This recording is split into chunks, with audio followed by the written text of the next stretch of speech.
siyafunda Luke chapter 5 verse number 37, 38 and 39. Ngithandaze ngehlela.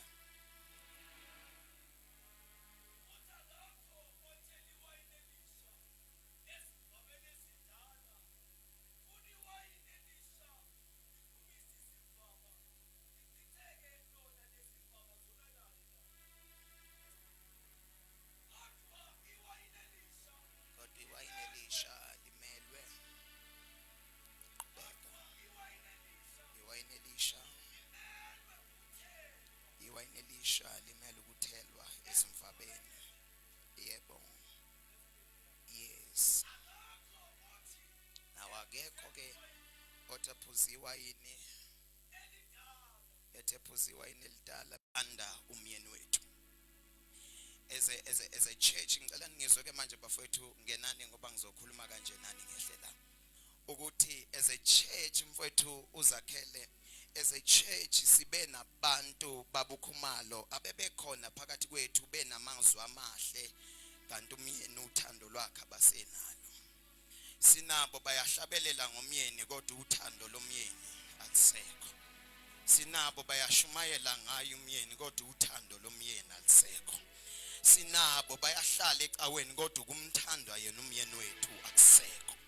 So ke having said that, abaningi kuleli bandla bagcine bathandana nomuntu obezolobola bamshiya umyeni bathandana nomloboli. Ngicela ningene bafowethu sibhadaleni ngehle ngihambe. Ukuthi abaningi sanibonani bazalwane ukuthi abaningi bagcine bathandana nokade ezolobola bamkhohlwa umyeni. Mangikhuluma ngomuntu ozolobola ngikhuluma ngathi eshumayelayo ukuthi abaningi bagcine bathanda umuntu oshumayelayo more than umyeni. Kanti njoba shumayela kanje sizolobola sikulobolela thina sikulobolela umyeni wethu.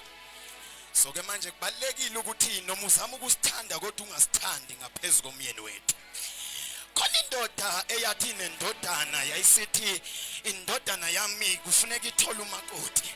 Yasuka yabheka phakathi ekhaya yathatha inceke ethile yathi mayithatha inceke ethile uthobhala iBhayibheli yasuka yayisimfaka yamthathisa izipho yathi ngicela uhambe uyofunela indodana yami umyeni.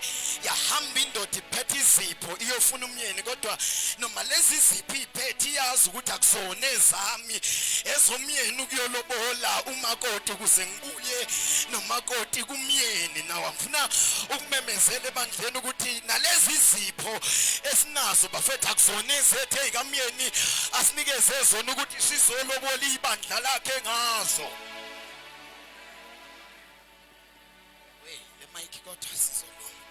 So ke le ndoda yaqonqa izipho yahamba yabheka ekhayeni lendoda ethile uthobhala iBhayibheli yafika ekhaya likaLabani yafike yapresent izipho yazofuna umakoti imfunela indodana ethile uthobhalayo baba yasuka le ndoda ngendlela eyayikade ixoxa ngayo ixoxa ngomyeni lo engamazi umyeni wakhe kodwa ezwa lo zolobola indlela axoxa ngayo ngomyeni wasuke wathandana nomyeni angambonanga angamazanga kodwa akwamazwi kalo ozolobola ukuthi amazwi akhe amnandi amazwi akhe amveza kahle lo wathi uLabani kuRebecca uzohlala yini noma uzosuka uhambe nayo le ndoda uye kumyeni wakhe uthobhala iBhayibheli yayisithi intombazane ngenxa ukuthi lo usexoxe kahle ngomyeni wami angisezuhlala ngcono ngimane ngisuke la ngihambe ngiye kumyeni wami ngenxa yomuntu obezolobola. Uthi obhala iBhayibheli basuka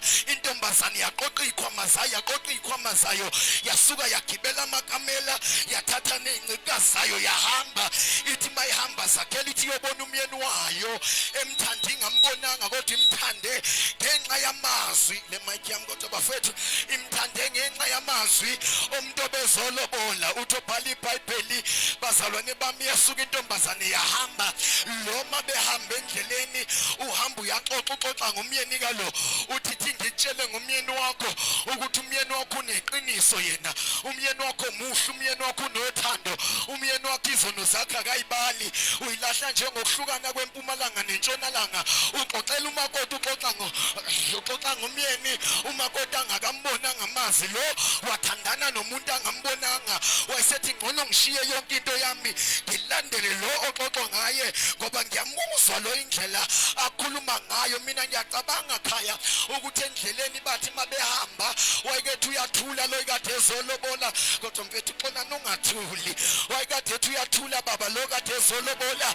bese kuzwakala uRebecca athi mana bengicela uqhubeke ungixoxele ngomyeni wami ngathi ngiyamuzwa uRebecca eqhubeke exoxa ethi ngitshele ngaye yena uyindodana yesethembiso kwathi ezweni elithile owesifazane engabathola abantwana kwasuka amazulu azovakasha ekhaya lakhe azwakala ethi next day ngalesi sikhathi sonyaka wena uyobuphethe umntwana manje ngiyakutshela ukuthi umyeni wakho umyeni wesethembiso kanti bonke abafundi iBhayibheli kufuneka bazi ukuthi uJesu waqhamuke yisisethembiso esasikade sikhishwa abaprofeti behambe beprofetha bememezela ngaye manje bengizomemezela ebandleni ukuthi sinomyeni wethu obuyayo masinyane bengicela niphindeni imthande.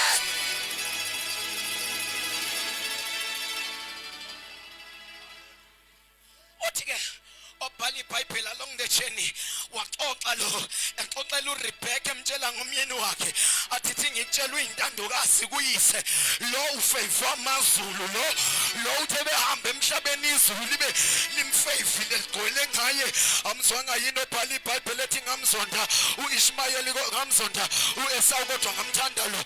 Manje ngithi ngikumemezelele kancane ukuthi uIsaka waqhamuke indodana yesethembiso intandokazi kuyise manje umyeni wakho uyintandokazi kuyise ke lona nezimvaba zonakale ngenxa ukuthi isitsha sidala kodwa iwayini lisha.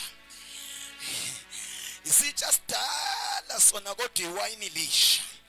Bengicela ukushumayela ke bazalwane bami ngiyangivumela siyayibonga inkosi manifuna usethi kodwa ke iwayini elisha limelwe ukuthelwa ezimfabeni noma ezitsheni ezintsha sengiyehla baba ngizothetela wena ngasikudala esethi akekho ephuza iwayini elidala besefuna iwayini elisha ngoba usabambelele kwiwayini elidala. Ayibongwe inkosi abantu bathule eAssemblies. Amen bazalwane. Ngaze ngabashumayeza abantu abathule namhlanje mina kodwa ke kulungile ngizonishumayeza khona ninje ukuthi iwayini limelwe ukuthelwa ezitsheni ezintsha.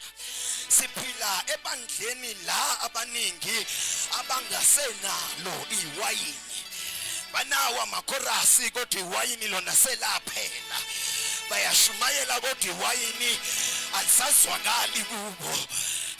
Sengicela ukuthandaza ke mina lapho ngisale sengehla ukuthi baningi bona basafakaza ngaye bayakhuluma ngaye kodwa iwayini alisekho kubona. Bengicela ukubuza ngizemini kanjengomprofeti ophethe ibhodlela lewayini ozobuza ukuthi sasenalo yini iwayini ngoba bonke abantu bewayini abahambi njengabo bonke abantu bewayini abathandazi njengabo bonke abantu bewayini abakhulumi njengabo bonke abantu abanewayini abenzi njengabanye.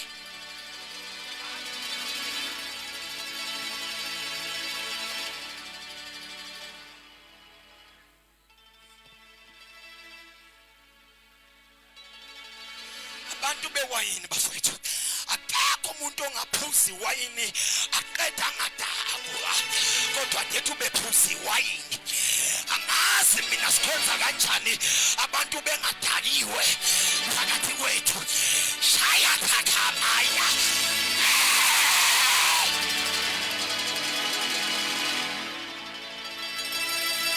nisenalo yini iwayini?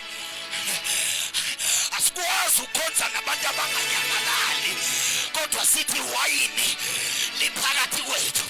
Iwayini maliphakathi kwethu siyanyamalala. Usigcine sila usizwe sikhuluma ngenye language. Iwayini seliyanyakaza phakathi kwethu. Somebody cela ningilekeleleni. Iwayini uma lifika gogo kunabantu efuneka abanyamalala esontweni ke beyojika ezulwini beqhutshwa iwayini eseligcwele endlini bengakhulumi baqhutshwa enye into kodwa baqhutshwa iwayini eliphakathi kwabo. Hey, abanewayini banemthandazo yabo, abalindi iwashi, abalindi ukuqoqa inhlangano.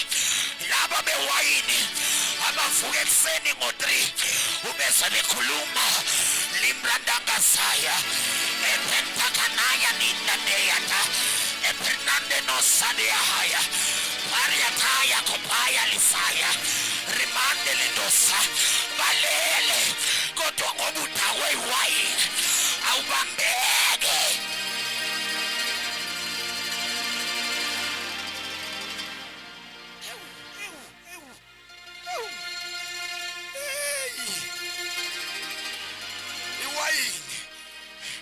Sihlangana kanjani sizehlukane kungekho ke waletha umlayezo kaThixo phakathi kwethu kodwa bese sithi wayini.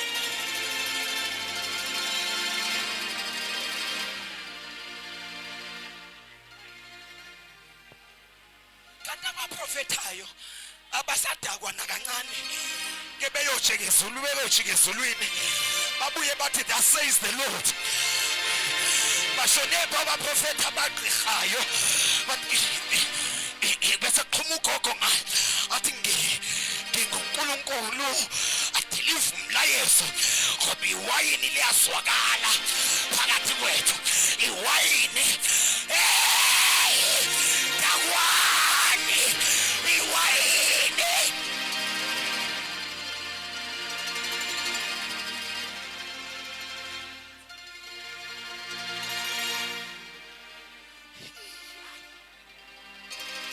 Abewayini abaqhutshwa, abewayini abalandelelwa, but there's something in their belly, there's something that is pushing them.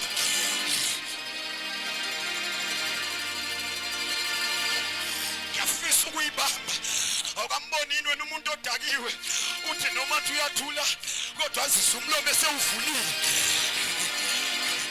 Iwayini liphezu kwakhe liyazwakala.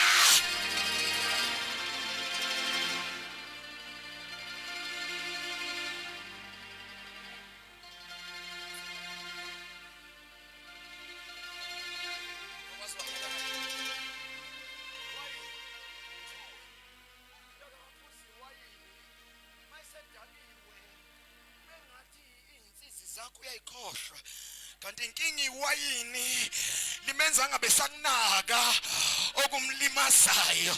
Odakwe iwayini awumazi yini ukuthi udlula la kubanjwa khona inkunzi kanti uqhutshwa iwayini akusuhuye makasobhangeka ahambe manje inkinga into emambisayo uhanjiswa iwayini.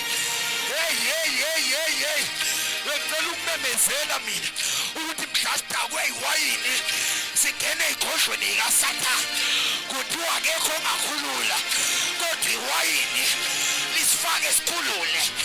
Hayi asenzwe bafethu iwayini.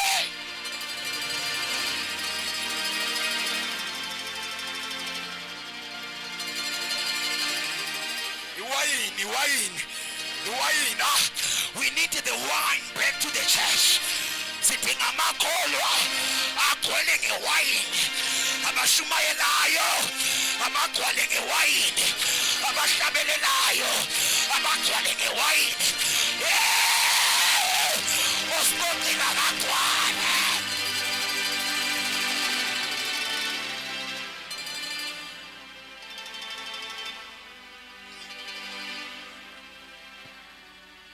Sithinga iwayini phekwe innocent.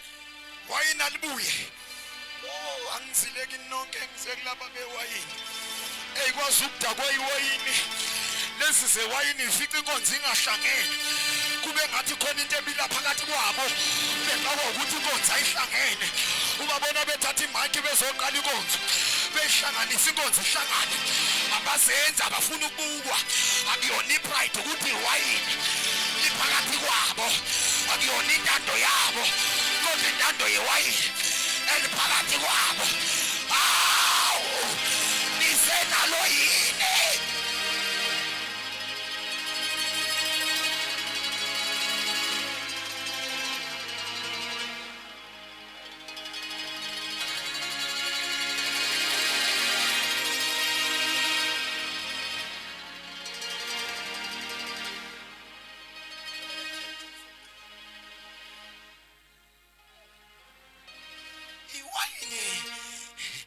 like likwenze kube ngathi awuphili namanxeba akho ungawanaki kanti uqhutshwa iwayini bengakuhleba abazalwane kodwa ungabanaki ngoba iwayini eliphezu kwakho noma elikuwe liyakwehlula khona indoda eyakuyathi gcwele ngewayini utobhala iBhayibheli bayibamba bayikhanda ngamatshe kodwa bathi mabeyikhanda ngamatshe utobhala iBhayibheli yaphakamisa amehlo yabheka phezulu yathi ngiyalibona izulu liyavuleka nakwesokunene ngiyayibona indodana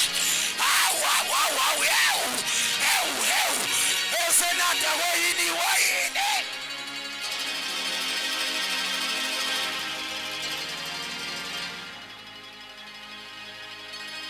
senalo yini iwayini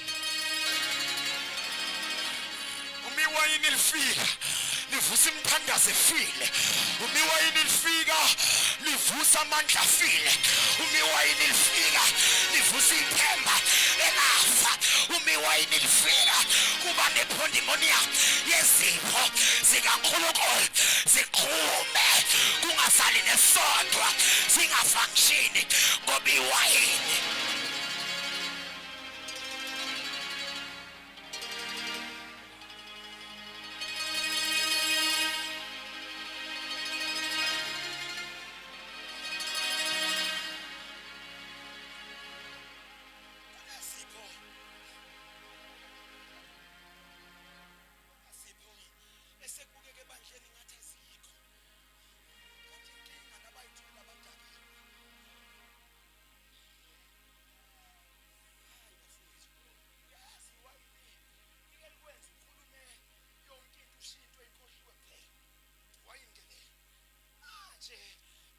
abashumayelayo kuthi mabeshumayela mfethu sesingabuyela nabashumayela bashumayele ekhaya bedakiwe ngoba mhla bedakiwe bayokwambula uKristu bengashiyi nalutho bemkhombe eqaleni bathi wayikathekho umhlaba ungakasekelwa bamambule engathi bayafa kanti indaba iwayini eliphakathi kwabo liyabaqhuba ukuthi bakhulume ngaye bathi bayayibamba bazwakale ngoJeremaya bathi ayibambeke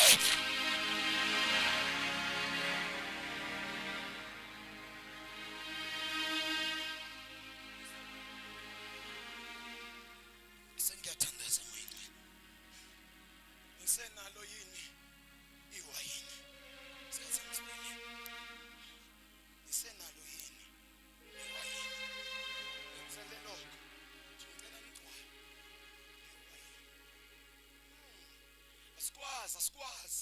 asikwazi ngiyasho asikwazi ukuhlangana kodwa siphuma enkonzweni engavelanga besizomhlanganela asikwazi bafowethu ukubambana kanje kodwa kube khona into esibuyele emuva ingenzekile kithi asikwazi ukuhlangana kanje kube khona imthandazo engavusiwe iyophela imthandazo etrendayo mhla sonke singagcwala ngewayini kuyophela amavesi atrendayo mhla sonke singagcwala ngewayini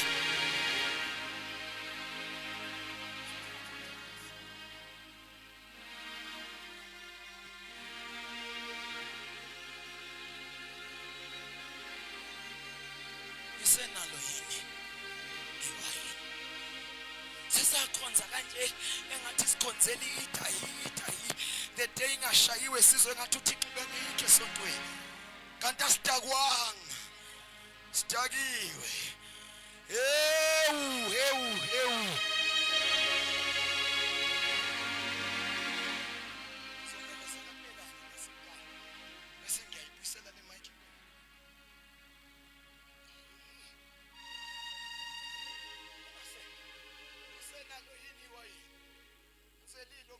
ngizobuza ngewayini bafethu akodwa manje ungabusasana nje sakhele mfethu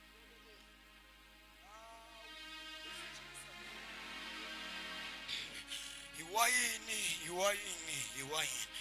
ake niphakameni nime ngenyawo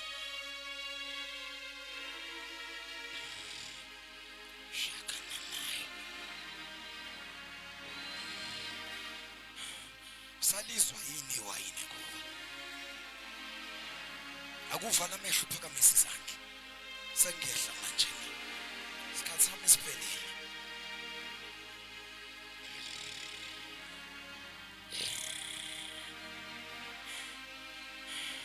Sizolifuza lela bandla elaqala ngoba sesiseyinsukwini zokugcina lapha amandla kamoya engcwele asetheliwe amandla kamoya engcwele khona iwayini elitonyakaza phakathi kwethu.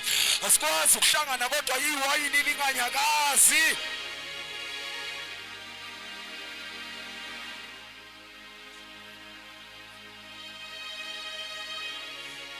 Bakhona abaprofeti la ekhaya. Lekelele sakhe. Bakhona abaprofeti kulendlu nje abahlangene kanje. Ngicela ukucinga bona. Mabengekho ekhaya ngithatha imic ngibuyisele kuwe. Ngizoyifunela abaprofeti namhlanje mina ngihambe. Inakamaya ngiyabonga babukhoma. Mawuthi nje mina ngise officeini lo prophet ngicela ungenzele kanje. Shana ndelende. Kana mosa. Santa kumani. Awukwazi ukuba wethu ube umprofeti wethu endlini. Ukwazi ukuba wethu. Awumanga. Cela abaprofeti ke bezongimela ngapha. Ke bezongimela ngapha abaprofeti. Dlala xolani mfethu ungabe usathula manje dlala.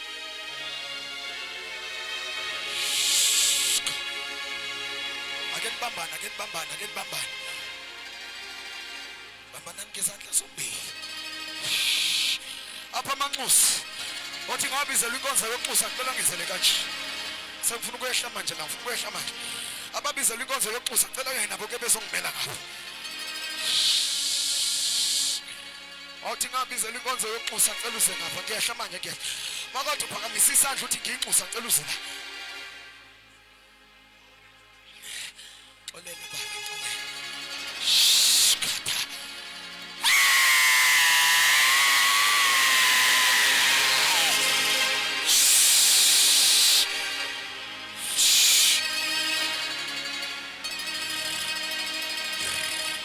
Akenhlanganeni wemanxusa akenhlanganeni nenzisekeleni manje. Sikwazi ke nosixusela inkosi sithumelele iwayini. Ake nosixusela inkosi sithumelele iwayini kule nkonzo. Asikwazi ukuhlangana kanje. Shana ndelemenda ya shandani ya aya. Eyanta komari endele osada kambaya iya.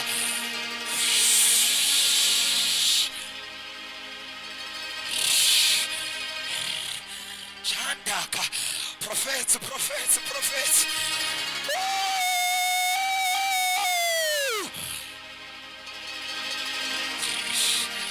Sengiyehla kulo 5 minutes olandelayo la. Athi khona abantu bami engizobacinga nje. Sengiyehla la ekhaya. Emande nosana. Sengicela ukwehla zakhele. Ngivumele ngehle manje mfethu. Wemanxusa ngikaconnect ngiyanizwa ngikakhuphuki. Ake nivaleni iminyango.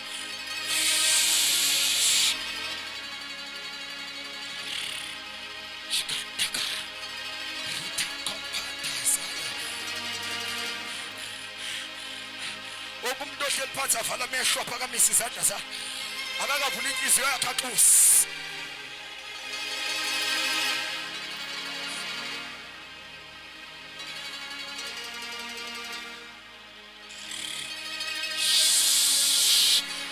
Sekulunga abaprofeti sekulunga. Ngiyanizwa ngiyasola.